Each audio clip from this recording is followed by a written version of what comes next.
अस्सलाम वालेकुम viewers, welcome to exploring फाना। तो आज का हमारा डिस्कशन का टॉपिक है सर्वे ऑफ फिशेस। ठीक है, तो हम यहाँ पे फिशेस वाला जो चैप्टर है वो स्टार्ट कर रहे हैं।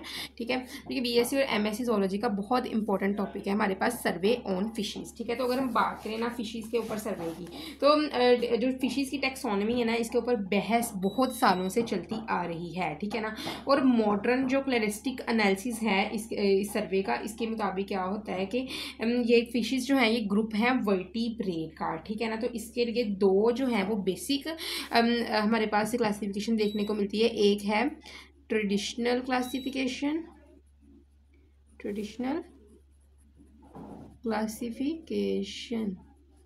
ठीक है, और दूसरा है हमारे पास क्लैडिस्टिक एनालिसिस। ठीक है, तो ट्रेडिशनल क्लासिफिकेशन और क्लैडिस्टिक एनालिसिस दो हमारे पास यहाँ पे थेरीज देख सकते हैं हम about the survey of fishes.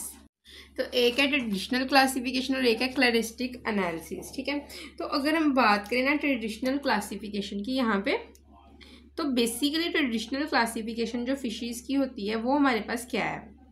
अच्छा, अगर हम ट्रेडिशनल क्लासिफिकेशन की बात करें तो ट्रेडिशनल क्लासिफिकेशन बेस्ड होती है मॉर्फोलॉजिकल और अनाटमिकल फीचर्स के ऊपर। ठीक है, it is based upon the morphological as well as अनाटमिकल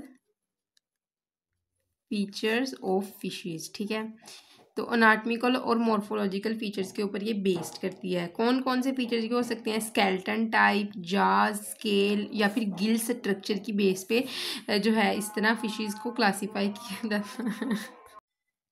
तो जो मॉर्फोलॉजिकल और अनाटमिकल फीचर कौन कौन से स्केलेटन टाइप, जाज, स्केल्स, गिल स्ट्रक्चर वगैरह। ठीक है, तो ये जो होते हैं ना, ये सारी चीज़ें फॉलो कर रही थी लीनियन हायरार्की को। तो बेसिकली ट्रेडिशनल क्लासिफिकेशन क्या फॉलो करता है? It will follow the Linnean hierarchy, मतलब जो लीनियस ने क्लासिफिकेशन दी थी just like kingdom, phylum, class वगैरह की। ठीक है ना, तो इसी तरह ही ट्रेडिशनल क्लासिफिकेशन भी वही फॉलो करता है। ठीक है, क्लियर? तो बेसिकली लिमिटेशन क्या है ट्रेडिशनल क्लासिफिकेशन की? ठीक है ना, ये तो सारी क्लासिफिकेशन दे दी है उन्होंने। ठीक है ना, तो इसकी कुछ लिमिटेशन भी तो होगी ना। तो व्हाट इज देयर लिमिटेशन? ठीक है, तो लिमिटेशन क्या है कि जो ट्रेडिशनल क्लासिफिकेशन है ये इवोल्यूशनरी रिलेशनशिप को रिफ्लेक्ट नहीं करते हैं। ठीक है, उसके अलावा क्या है कि ये ऑब्जर्वेबल ट्रेट को के ऊपर बेस करती है ट्रेडिशनल क्लासिफिकेशन। ये जो ऑब्जर्वेबल ट्रेट के ऊपर जिनके ऊपर ये बेस करती है ये मिसलीडिंग भी हो सकती हैं, क्योंकि कुछ अनरिलेटेड ग्रुप्स के अंदर भी सिमिलर फीचर्स हो सकते हैं जो कि आपस में जिनको मिलाया जा सकता है। ठीक है, क्लियर? अब हम बात करते हैं यहाँ पे क्लैडिस्टिकल एनालिसिस की। तो बेसिकली जो क्लैडिस्टिकल एनालिसिस है उसके मुताबिक क्या कहा जाता है? एनालिसिस। तो क्लैडिस्टिक एनालिसिस के मुताबिक कहा जाता है कि कुछ मेंबर जो एनेथांस जिसमें आते हैं लैम्प्रेस और कुछ ओस्ट्रैकोडम्स के, तो वो क्लैडिस्टिक एनालिसिस कहते हैं कि एनेथेंस जिनमें कौन आता है? लैम्प्रेस एंड ओस्ट्रैकोडम। ठीक है ना, ये क्लोजली रिलेटेड हैं टू जॉर्ड फिशेस के। ठीक है ना, जॉर्ड फिशेस कौन सी हैं? नेथोस्टॉम। तो ये जो है एनाथेंस है ये जॉलेस फिशेस हैं। ठीक है, और नेथोस्टॉम्स के साथ ये क्लोजली रिलेटेड हैं जो कौन सी होती हैं? जॉर्ड फिशेस। तो क्लैडिस्टिक एनालिसिस के मुताबिक जो जॉलेस फिशेस हैं ये जॉर्ड फिशेस के क्लोजली रिलेटेड है, अदर देन जो हैं वो दूसरे जो हैं वो एनाथेंस मतलब कि हैग फिशेस के मुकाबले में जो लैम्प्रेज जो है ये क्लोजली रिलेटेड है नेथोस्टॉम्स के। ठीक है ना, तो ये ट्रेडिशनल ग्रुपिंग जो होती है ये पैराफाइलेटिक होती है। ठीक है ना, वो कहता है कि इस जो ग्रुपिंग की गई है क्लैडिस्टिक एनालिसिस के मुताबिक ये क्या है? ये पैराफाइलेटिक है। It is paraphyletic. क्लियर?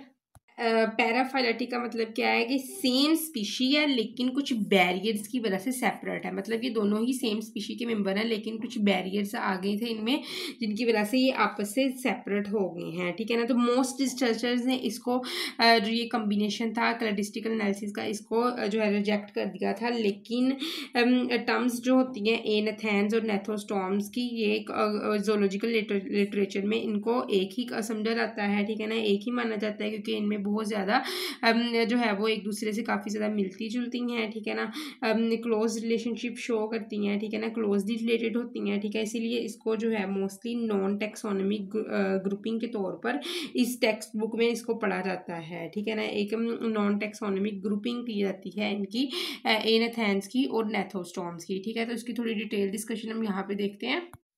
अब हम बात करते हैं एनाथेंस और नेथोस्टॉर्म्स की। तो बेसिकली एनाथेंस क्या होते हैं, ऐसी फिशेस होती हैं, ऐसी फिशेस का ग्रुप है, प्रिमिटिव ग्रुप है ऐसी फिशेस का जिसके अंदर जो है वो पेयर्ड अपेंडेजेस नहीं होते हैं। दीज आर विदाउट पेयर्ड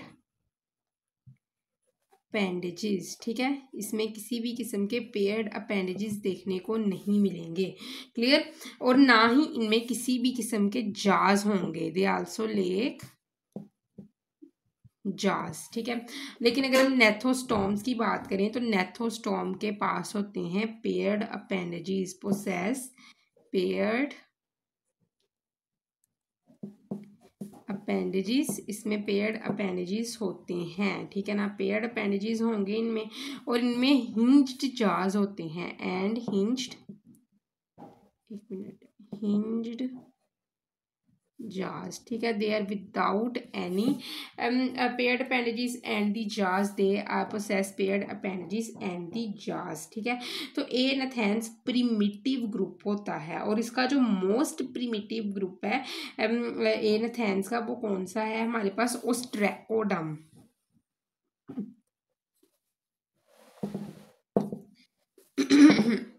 तो इनका जो सबसे प्रिमिटिव ग्रुप है वो कौन सा है, ओस्ट्रैकोडम, ठीक है। जो ओस्ट्रैकोडम्स है ना ये अब एक्सटिंक्ट हो चुके हैं और इनकी बहुत सी नेक्स्ट क्लासेस भी हैं, ठीक है ना। तो अगर हम बात करें ना कि वाटर स्कॉर्पियन और ओस्ट्रैकोडम का कुछ रिलेशन होता है, there is somehow a relationship between the ostracoderms and the water scorpion, ठीक है ना। तो it have a relation between with water scorpion, ठीक है, इसका वाटर स्कॉर्पियन के साथ कुछ रिलेशन होता है क्योंकि जो फॉसल होते हैं ना वाटर स्कॉर्पियन के, ठीक है ना, वाटर स्कॉर्पियन किसका मेंबर है, फाइलम आर्थ्रोपोडा का, ठीक है। तो ये क्या करते हैं, ये फॉसल्स जो है ये ओस्ट्रैकोडम के फॉसल्स के अलोंग मिले हैं, ये भी एक्सटिंक्ट है, ठीक है, एक्सटिंक्ट है ये भी, ठीक है। और जो वाटर स्कॉर्पियन है इसके भी फॉसल्स है। तो एक्सटिंक्ट का मतलब क्या है, इसके कुछ फॉसल्स होंगे तो इसके बारे में कुछ पता चला। तो जो इन दोनों के फॉसल्स है ना वाटर स्कॉर्पियन और ओस्ट्रैकोडम के, वो एक जगह पे पाए गए हैं। दैट्स वाई ये सोचा जाता है कि वाटर स्कॉर्पियन का इस ओस्ट्रैकोडम के साथ कोई ना कोई रिलेशनशिप है, ठीक है ना। तो उसके अलावा क्या है कि ये ओस्ट्रैकोडम की अगर हम बॉडी की बात करें तो इनकी बॉडी के ऊपर ना एक बोनी आर्मर देखने को मिलता है, ठीक है ना। अगर इसके फॉसिल्स को देखें तो काफ़ी एक बोनी आर्मर इसकी बॉडी के ऊपर देखने को मिलता है। तो इसका मतलब क्या है कि ये काफ़ी सुस्त होते होंगे, ठीक है ना। तो जिसकी वजह से क्या होता है कि ये बोनी आर्मर इनकी बॉडी को प्रोटेक्ट करता है क्योंकि ये काफ़ी सुस्त है। तो अगर इन केस कोई भी प्रीडेटर इनके ऊपर अटैक करता है तो ये एक जगह से दूसरी जगह जाने में सुस्ती दिखाते हैं, ठीक है ना।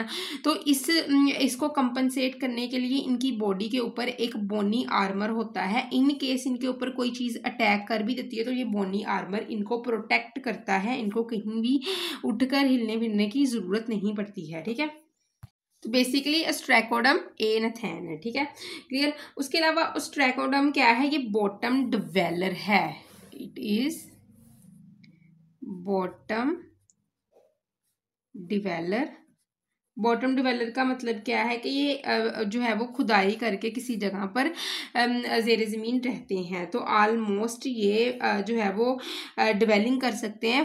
15 सेंटीमीटर लॉन्ग ये एक सुरंग सी खोद सकते हैं और उसमें रह सकते हैं। क्लियर। उसके अलावा ओस्ट्रैकोडर्म्स जो होते हैं ये फिल्टर फीडर्स होते हैं। क्लियर। तो basically they are ostracoderms are filter feeders. ठीक है। तो फिल्टर फीडर्स का मतलब क्या है कि ये फिल्टर फीडर होते होंगे, या तो ये ऑर्गेनिक मैटर को जो है वाटर से फिल्टर करते होंगे। ठीक है ना। ये छोटे छोटे ये ऑर्गेनिक मैटर पे फीड करते होंगे। ठीक है। उसके अलावा ये छोटे एनालिट्स के ऊपर फीड करते होंगे वाटर में। ठीक है।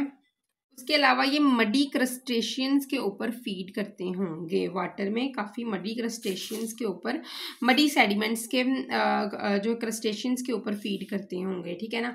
तो उसके अलावा क्या होता है कि ओस्ट्रैकोडर्म्स, और अगर हम गैस्ट्रोपोड्स की बात, तो ओस्ट्रैकोडर्म्स ना गैस्ट्रोपोड्स को किस तरह इनके ऊपर फीड करते थे, तो क्रैक करते थे गैस्ट्रोपोड की स्ट्रक्चर बॉडी को। ठीक है। गैस्ट्रोपोड के शेल को क्रैक करते थे gastropod shell. How they crack, ostracoderm किस तरह क्रैक करते थे गैस्ट्रोपोड का शेल। तो इसके लिए वो कहता है कि इनके पास ना, हमें पता है, बोनी प्लेट्स थी around mouth. Ostracoderms have bony plate around mouth।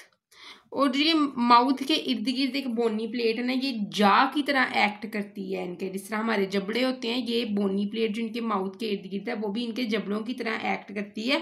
और जो ये बोनी प्लेट है, इनको ओस्ट्रैकोडर्म्स यूज़ करते होंगे कि गैस्ट्रोपोड के शेल को क्रैक करने के लिए, और फिर वो इसके शेल को क्रैक करने के बाद, या फिर आर्थ्रोपोड्स के एक्सोस्केलेटन को क्रैक करने के लिए इस बोनी प्लेट को यूज़ करते हैं माउथ वाली, और उनको खा लेते हैं। ठीक है। अच्छा, अब हम बात करते हैं इसकी क्लास मैगजीनी की। तो बेसिकली अगर हम क्लास मैगजीनी की बात करें, तो जो क्लास मैगजीनी के मेंबर जो सबसे फेमस है वो हैग फिश है। Hagfish is the member of class Myxini. Hagfish जो होते हैं ना, इसको सैंड और मड के अंदर ना, मड के अंदर ये दब के रहते हैं। ठीक है ना। तो ये कहाँ पे रहते हैं? मोस्टली ये सैंड और मड में देखने को मिलते हैं। कहाँ पे? पानी वाली जगह पे। ठीक है ना। पानी वाला जो सैंड होगी, ठीक है, मतलब कि कोई मरीन इन्वायरमेंट होगा ना, और वहाँ पे जो सैंड पड़ी होगी पानी के नीचे, ठीक है, या फिर जो मड होगी, ये उसके अंदर जो है वो खुदाई करके रहते हैं। ठीक है ना।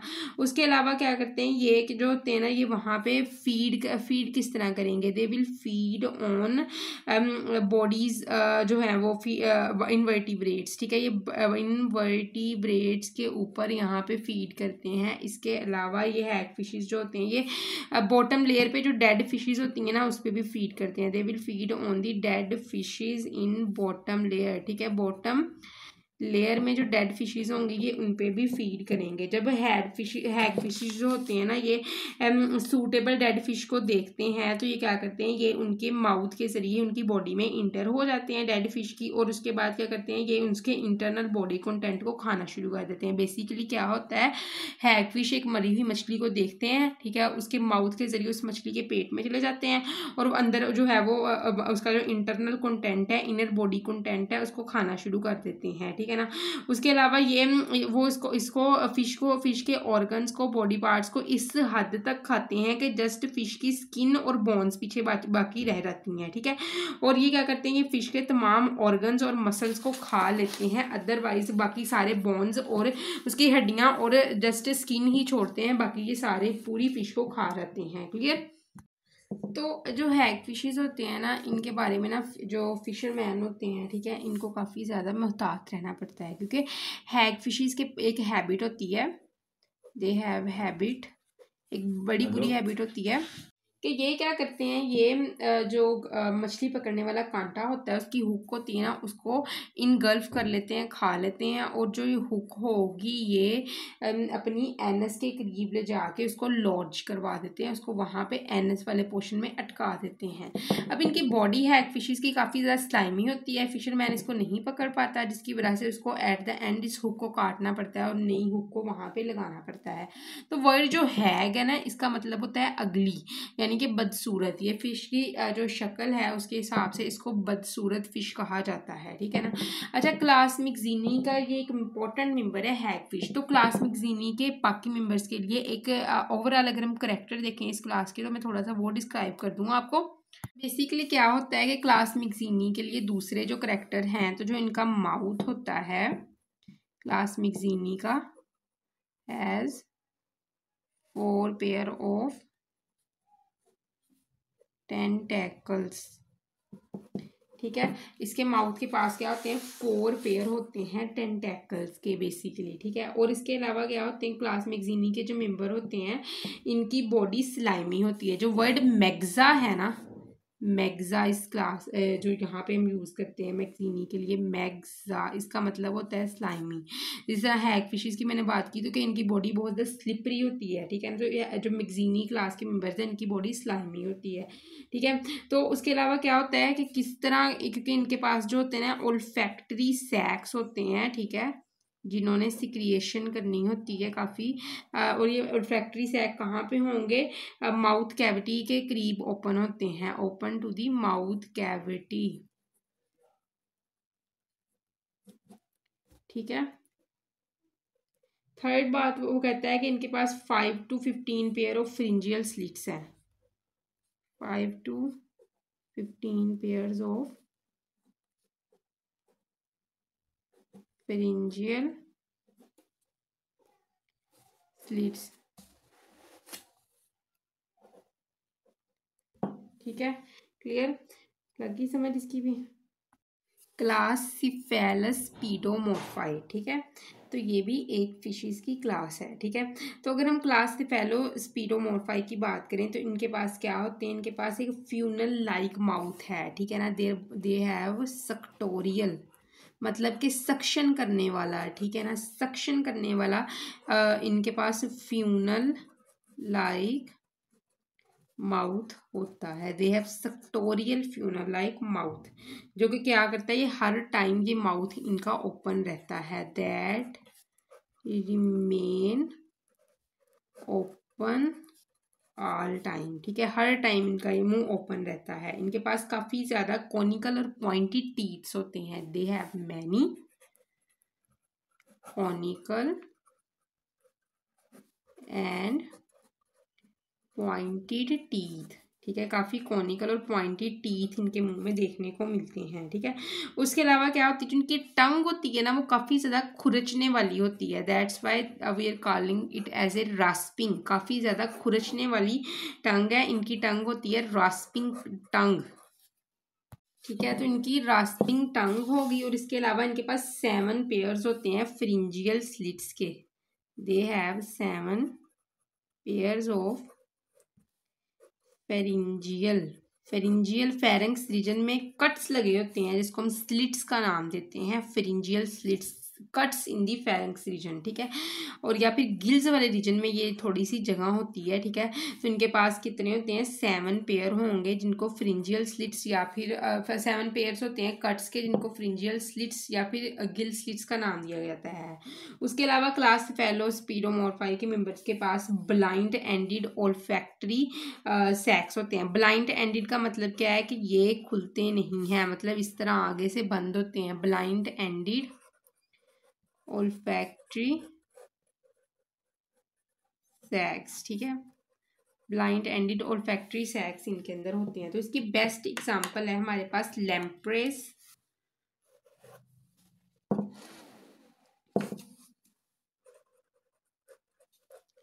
ठीक है। लैम्प्रेज इसकी बेस्ट एग्जांपल है। नेक्स्ट वीडियोस में ना जो लैम्प्रेज है ना उसकी मैं डिटेल डिस्कशन आपको प्रोवाइड करूंगी। तो बेसिकली लैम्प्रेज क्या है, लैम्प्रेज के हैबिट और हैबिटेट की अगर हम बात करें if we talk about their habit and habitat, ठीक है। तो क्या होते हैं ये एनाथेन्स हैं इन क्लास इन क्लास स्पेलेस्पिडोमोर्फाई, ठीक है ना। तो इनके अंदर जो ये लैम्प्रेज हैं ये एनाथेन्स हैं, ठीक है ना।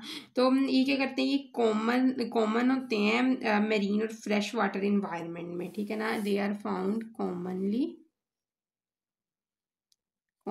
इन marine and fresh water environment, ठीक है। टेम्परेट रीजन में मेरीन और फ्रेश वाटर इन्वायरमेंट में कॉमन होते हैं। अगर हम लैम्प्रेज की बात करें ना, तो अडल्ट लैम्प्रेज जो होता है ना, जो बहुत बड़ा हो रहता है, ये क्या करता है, ये फीड करता है दूसरी फिशीज के ऊपर। जो अडल्ट लैम्प्रेज फिशीज होती हैं दूसरी फिशीज के ऊपर फीड करते हैं। लेकिन अगर हम बात करें लार्वल फार्म की, तो लार्वल फार्म क्या करते हैं, ये पानी में से फिल्टर फीडिंग करके जिंदा रहते हैं, फिल्टर फीडिंग से खुराक हासिल करते हैं, ठीक है। उसके अलावा क्या होती है कि इनकी बॉडी जो होती है ना, ये शक्कर लाइक होती है। शक्कर लाइक मतलब सक करने वाली, शक्कर लाइक बॉडी, ठीक है, क्लियर। तो माउथ जो होता है ना अडल्ट का, ये किस तरह का होता है, ये शक्कर लाइक होता है। और इसके इर्द गिर्द ना अडल्ट के माउथ, देखो ये माउथ है, क्या है, ये शक्कर है, it is just like a शक्कर, मतलब सक करने वाला है। माउथ के इर्द गिर्द क्या होते हैं, कुछ लिप्स होते हैं, ठीक है ना। इस तरह लिप्स होंगे अराउंड देयर माउथ। तो इन लिप्स का काम क्या होता है, these lips have sensory function, sensory function. और ये क्या करते हैं, ये लिप्स जो होते हैं ये कुछ स्टिकी सिक्रिएशन जो होते हैं वो सिक्रिएट करते हैं, जिसकी वजह से ये किसी भी होस्ट के साथ अटैच होते हैं।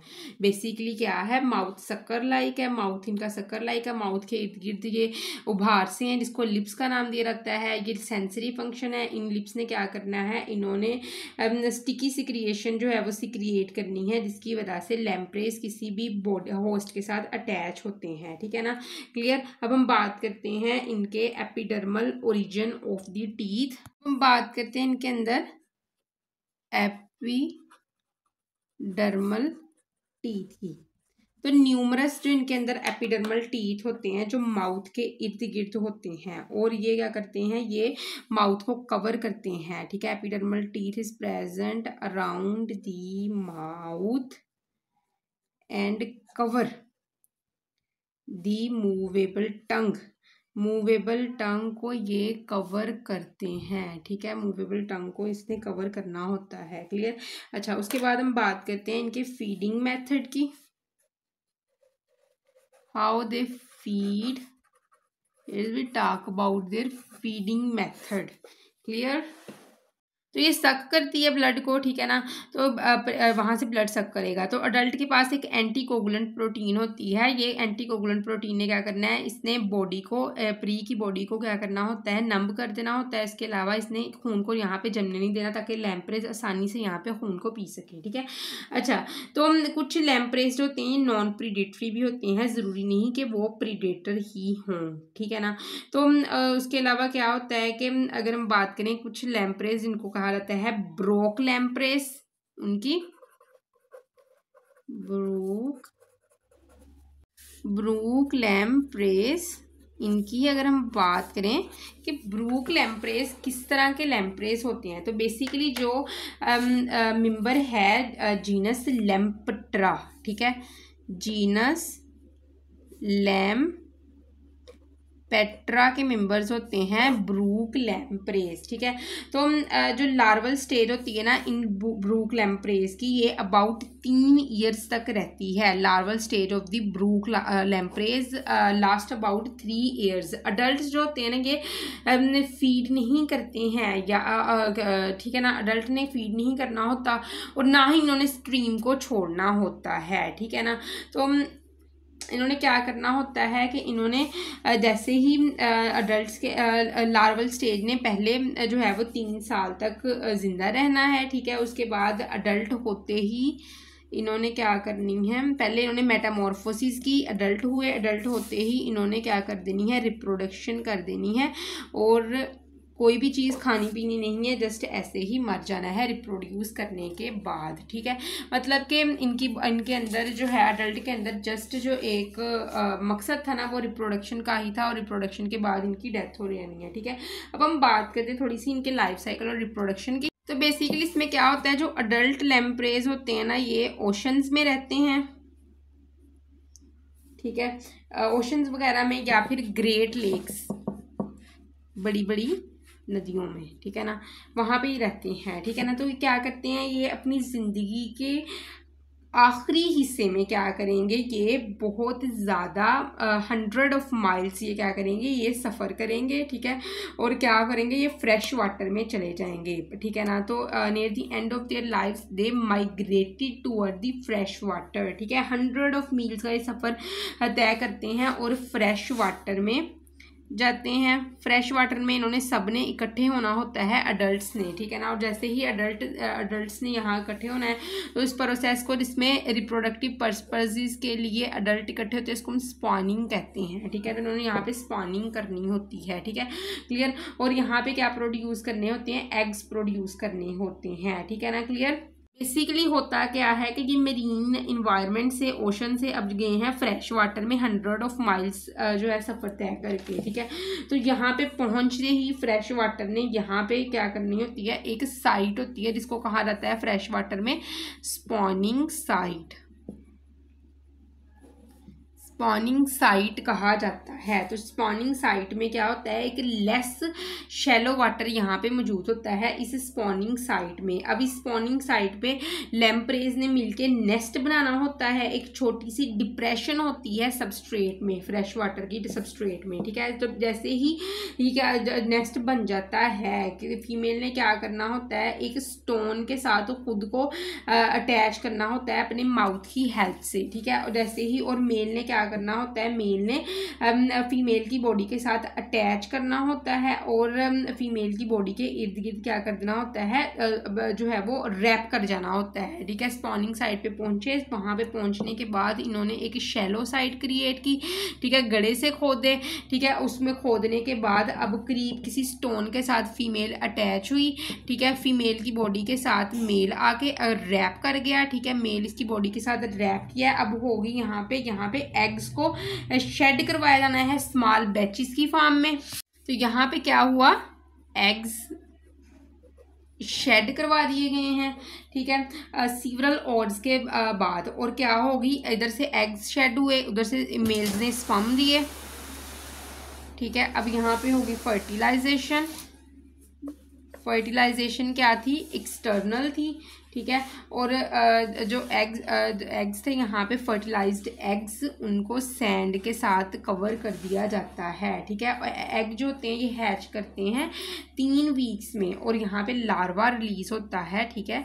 एग्स जब हैच कर जाएंगे, सैंड के साथ कवर थे, तो अब यहाँ पे लार्वा जो होता है वो रिलीज होता है, जिसको कहा जाता है एमोकॉइट लार्वा, एमोकॉइट लार्वा, ठीक है, क्लियर। अब लार्वा ने क्या करना होता है, डाउन स्ट्रीम में ड्रिफ्ट करना होता है और सॉफ्टर सबस्ट्रेट में जाके खुद को सैंड में बरी कर लेना होता है, और यहाँ पे इसने फिल्टर फीडिंग से रहना होता है। जस्ट जिस तरह एम्फियोक्सिस में फिल्टर फीडिंग होती है, इस लार्वा में भी इसी तरह ही होगी। अब ये एमोकॉइड जो लार्वा होता है ये ऑलमोस्ट 7 मिलीमीटर से 17 सेंटीमीटर तक ग्रो कर जाता है 3 साल में, और इस लेटर डेवलपमेंट के बाद ये लार्वा चले जाता है अडल्ट फॉर्म में सीवरल मंथ्स तक। और अडल्ट में जाने के बाद फौरी तौर पर अडल्ट में जाने के बाद इन्होंने रिप्रोडक्शन करके इनकी डेथ हो जानी होती है। जस्ट लार्वा नहीं 3 साल तक जिंदा रहना होता है, ठीक है। तो ये होप्स हो कि आपको जो है ये टॉपिक इसकी समझ लगी होगी, लेकिन किसी भी किस्म की कन्फ्यूजन कमेंट सेक्शन पूछ सकते हैं। थैंक यू सो मच, अल्लाह हाफ़िज़।